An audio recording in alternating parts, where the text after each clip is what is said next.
ವಿದ್ಯಾರ್ಥಿಗಳಿಗೆಲ್ಲರಿಗೂ ನಮ್ಮ ಚಾನಲ್ಗೆ ಸ್ವಾಗತ. ಯಾರೋ ಫಸ್ಟ್ ಟೈಮ್ ಚಾನಲ್ ನೋಡ್ತಾ ಇದ್ದೀರಾ, ಚಾನಲ್ನ ಸಬ್ಸ್ಕ್ರೈಬ್ ಮಾಡಿ, ಅದೇ ರೀತಿ ಬೆಲ್ ಐಕಾನ್ನ ಪ್ರೆಸ್ ಮಾಡಿ ಅಂತ ಹೇಳ್ತಾ, ಸೊ ನಮ್ಮ ಟೆಲಿಗ್ರಾಮ್ ಗ್ರೂಪ್ ಲಿಂಕ್ನ ನಿಮಗೆ ಕಮೆಂಟ್ ಸೆಕ್ಷನಲ್ಲಿ ಪ್ರೊವೈಡ್ ಮಾಡಿರ್ತೇವೆ, ಜಾಯ್ನ್ ಆಗಿ. ಓಕೆ, ಸೊ ಇವತ್ತಿನ ಟಾಪಿಕ್ ಇರುವಂಥದ್ದು upcoming recruitment in electrical and mechanical engineering. Okay, ನಿನ್ನೆ ನಾವು ಸಿವಿಲ್ ಇಂಜಿನಿಯರಿಂಗ್ ಬಗ್ಗೆ ಅಪ್ಕಮಿಂಗ್ ರಿಕ್ರೂಟ್ಮೆಂಟ್ ವಿಡಿಯೋಸ್ನ ಅಪ್ಲೋಡ್ ಮಾಡಿದಾಗ ತುಂಬ ವಿದ್ಯಾರ್ಥಿಗಳು ಸರ್ ಎಲೆಕ್ಟ್ರಿಕಲ್ ಮತ್ತು ಮೆಕ್ಯಾನಿಕಲ್ ಕುರಿತು ಕೂಡ ಮುಂಬರುವ ನೇಮಕಾತಿಗಳ ಮಾಹಿತಿಗಳನ್ನು ಹಂಚಿಕೊಳ್ಳಿ ಅಂತ ಹೇಳಿದ್ದಾರೆ. Okay, as compare to civil ನೋಡಿ, ಇಲೆಕ್ಟ್ರಿಕಲ್ ಮತ್ತು ಮೆಕ್ಯಾನಿಕಲ್ ಇಂಜಿನಿಯರಿಂಗ್ಗೆ ಗೌರ್ಮೆಂಟ್ ಜಾಬ್ಗಳು ಸಂಖ್ಯೆ ಕರ್ನಾಟಕದಲ್ಲಿ ಕಡಿಮೆ. ಸೆಂಟ್ರಲ್ ಗೌರ್ಮೆಂಟಲ್ಲಿ ಏನಿದೆ ಅದು ಸೇಮ್ ಟು ಸೇಮ್ ಇದೆ ಸಿವಿಲ್ಗೂ ಮತ್ತು ಮೆಕ್ಯಾನಿಕಲ್ ಮತ್ತು ಇಲೆಕ್ಟ್ರಿಕಲ್ಗೂ. ಬಟ್ ಕರ್ನಾಟಕದಲ್ಲಿ ಅಂದರೆ ಸ್ಟೇಟ್ ಗೌರ್ಮೆಂಟಲ್ಲಿ ಇಲೆಕ್ಟ್ರಿಕಲ್ ಮತ್ತು ಮೆಕ್ಯಾನಿಕಲ್ ಇಂಜಿನಿಯರಿಂಗ್ಗಳಿಗೆ ಅಂದರೆ ಕೋರ್ ಬ್ರಾಂಚಸ್ ನೀವು ಬೇಕಾದ್ರೆ FDA SDA ಎಲ್ಲ ಅಪ್ಲೈ ಮಾಡ್ಬೋದು, ಅದು ಪ್ರಾಬ್ಲಮ್ ಇಲ್ಲ. ಬಟ್ ಕೋರ್ ಬ್ರಾಂಚಸ್ಗೆ ಹುದ್ದೆಗಳ ಸಂಖ್ಯೆ ಸ್ವಲ್ಪ ಕಡಿಮೆ ಇದೆ.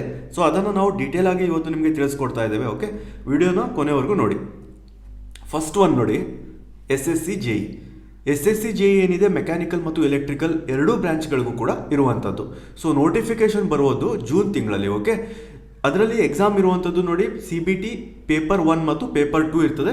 ನೀವು ಇಲೆಕ್ಟ್ರಿಕಲ್ಗೆ ಎಲೆಕ್ಟ್ರಿಕಲ್ ಇಂಜಿನಿಯರಿಂಗ್ ಸಿಲೆಬಸ್ ಇದೆ, ಅದೇ ರೀತಿ ಮೆಕ್ಯಾನಿಕಲ್ಗೆ ಮೆಕ್ಯಾನಿಕಲ್ ಇಂಜಿನಿಯರಿಂಗ್ ಸಿಲೆಬಸ್ ಇದೆ. ಅದನ್ನು ನೋಟಿಫಿಕೇಶನ್ ಬಂದಾಗ ನಾವು ನಿಮಗೆ ಡೀಟೇಲ್ ಆಗಿ ತಿಳಿಸ್ಕೊಡ್ತೇವೆ. Okay, next one engineering service examination IES ಇದೆ ನೋಡಿ. IES ಎಕ್ಸಾಮ್ ಏನಿದೆ ಸಿವಿಲ್ ಮತ್ತು ಮೆಕ್ಯಾನಿಕಲ್ ಮತ್ತು ಇಲೆಕ್ಟ್ರಿಕಲ್ ಮೂರು ಬ್ರಾಂಚಸ್ಗಳಿಗೂ ಕೂಡ ಇದೆ. ನೀವು ಇಲ್ಲಿ ಕರೆಕ್ಟಾಗಿ ಪ್ರಿಪ್ರೇಷನ್ನ ಮಾಡಿದರೆ ಖಂಡಿತವಾಗೂ ಕ್ಲಿಯರ್ ಮಾಡ್ಬೋದು. ಬಟ್ ತುಂಬ ಪ್ರಿಪ್ರೇಷನ್ನ ಮಾಡಬೇಕಾಗಿರ್ತದೆ, ಬಿಕಾಸ್ ಕಾಂಪಿಟೇಟಿವ್ನೆಸ್ ತುಂಬ ಇನ್ಕ್ರೀಸಿಂಗ್ ಆರ್ಡ್ರಲ್ಲಿ ಇರುವಂಥದ್ದು IES ಎಕ್ಸಾಮ್ಗೆ.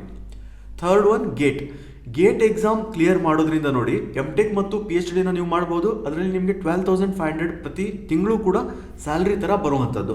ಸೊ ಈ ಮೂರೇನಿದೆ ನೋಡಿ, ಸಿವಿಲ್ ಮೆಕ್ಯಾನಿಕಲ್ ಮತ್ತು ಇಲೆಕ್ಟ್ರಿಕಲ್ ಮೂರು ಬ್ರಾಂಚಸ್ಗಳಿಗೂ ಇರುವಂಥದ್ದು.